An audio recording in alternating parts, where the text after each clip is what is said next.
Hello, everyone. Well, I'm back with you today to talk to you about the length of time that what's in your pantry will last. Now, this is what I've had on my mind lately. Over the last few years, 2, 3, 4 years, we've had, across the country, we've had a possible trucker strike. We've had a possible railroad strike. I've seen lots and lots and lots of stuff about possible CME. And for those of you who don't know what a CME is, go and look up the Carrington event. And that will give you good information about what CME is. That's a coronal mass ejection.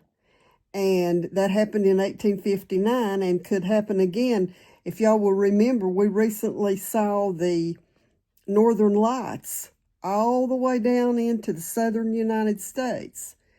And that's from coronal mass ejections.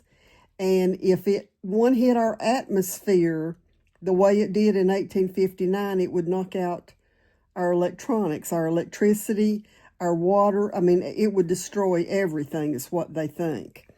So, and then on top of all of that, we've had shortages of all kinds of stuff. And then it's not completely out of the question to think that we could potentially have a famine.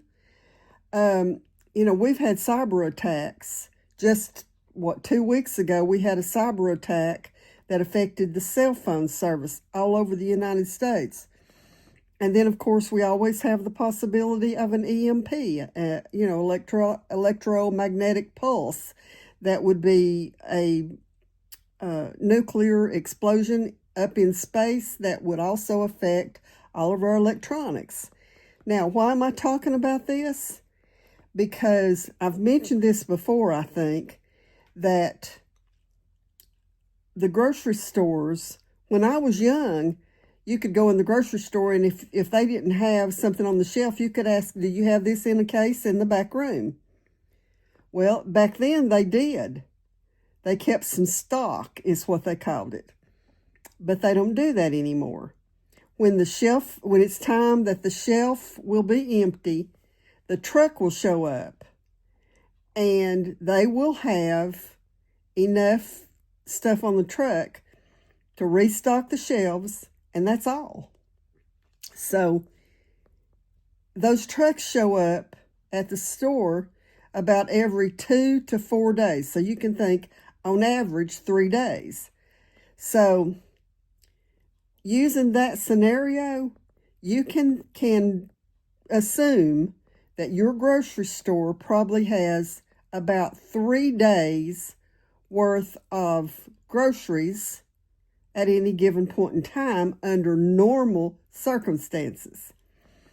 But if one of these situations were to ever happen, and it's not out of the question, it wouldn't be far-fetched at all to think that we could have a cyber attack, because we've had multiple cyber attacks over the last few years. And of course, food shortages, we've had lots of those in the last 4 or 5 years. And we've had the threat of a railroad strike. We've had the threat of a trucker strike. And of course, the CME, the EMP, those are more serious things. But with the things the way they are in the world right now, it's not out of the question that we might have something like that happen. So if something like that were to happen, any of these scenarios, there would be a run on the grocery stores. And so that 3-day supply of food in the grocery store would probably last about 1 day, if it lasted that long. A lot of people would go in and they would just rake stuff into their carts and leave with it. And so that's why I push for you to build a stockpile of food. And so you might ask, how much of a stockpile of food? Well, if something like that were to happen today, whatever food you have in your house would have to last you And it would have to last whoever shows up at your house that you let in, family, friends, whoever that might be. It would have to also last them until you could potentially hunt, garden, and forage for more food, if that's something you're skilled at. And so, because of that, I would ask you, how much food do you think you need?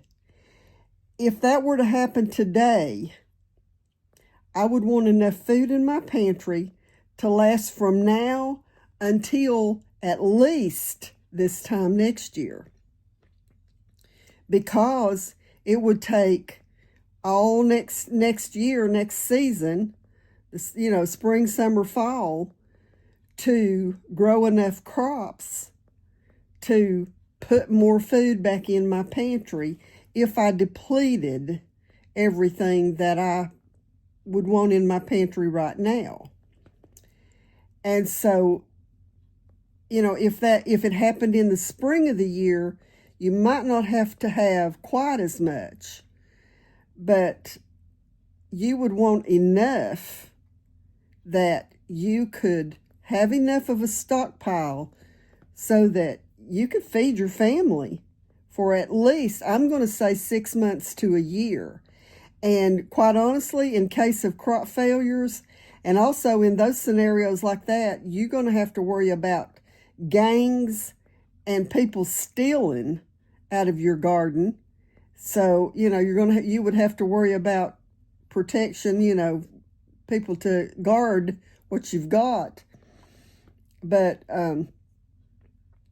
just something that I thought you should be thinking about, because those things are not out of the question now. We've already had so many of these things happen, and don't think that if something like this were to happen, that the government's going to step in and take care of you. We all see what's happening right now with SNAP benefits, where we've got government officials that are holding up and closing the government down to get their own agendas done.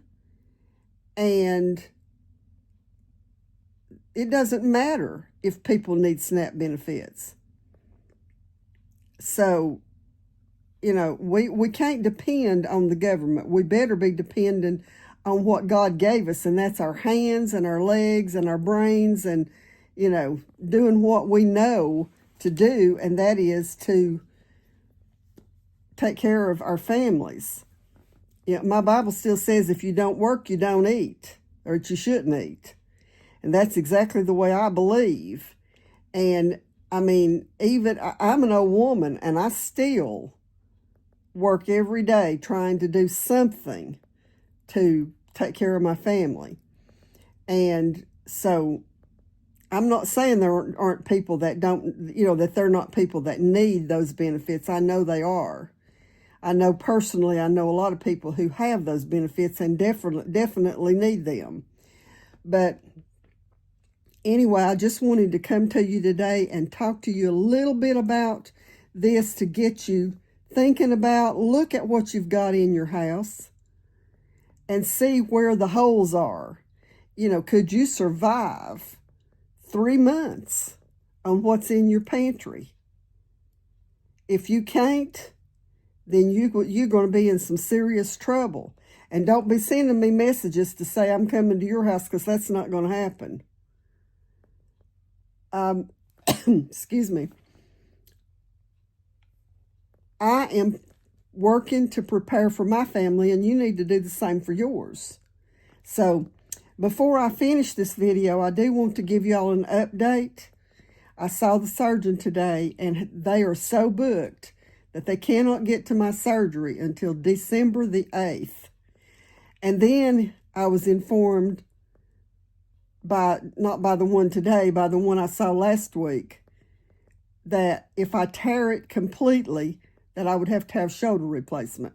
So I can't lift maybe a pound at best. So anyway, I won't be doing a whole lot with my arm until after surgery. So anyway, y'all just keep me in your prayers, and I would appreciate y'all, if there's any of my videos that you've not watched, I'd appreciate it if you'd go back and watch them. I'm trying to get my watch hours up before the end of the year. I'm supposed to get them up to, I think they're supposed to be 4,000 watch hours a year, and right now I'm about 2,250 or something like that, so I still need a lot of watch hours before the end of the year. And so anyway, if there's anything that's there that you haven't watched, I'd appreciate it if you would turn it on and spend some time watching some of my videos. That'll help me out while I'm recovering. So anyway, until the next time, I ask you all to pray for me. And if you have questions, remember that I have an email address below the video. Send me an email. If there's anything in the videos that you don't understand and you need a detailed answer, send me an email and I will get back to you. So anyway, until the next time, God bless you.